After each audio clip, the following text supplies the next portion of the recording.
Evangeli de Marc, capítol 14, versets del 66 al 72. Negacions de Pere.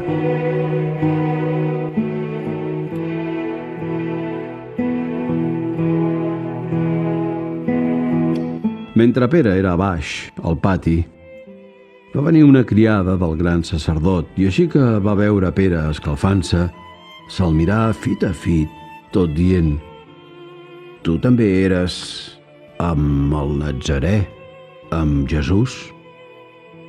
Però ell va negar-ho. «No sé ni entenc què vols dir».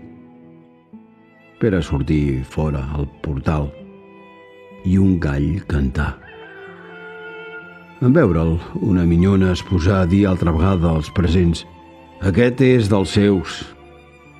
Però ell tornà a negar-ho.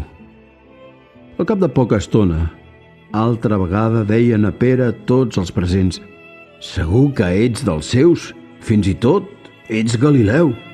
Però ell es posà a jurar amb imprecacions i tot: «No conec de res aquest home que dieu».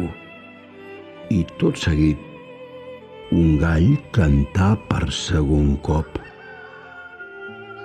Pere recordà la paraula que Jesús li havia dit: «Abans no canti el gall, hauràs dit 3 vegades que no em coneixes». Sortí d'una revolada i esclatà en plors.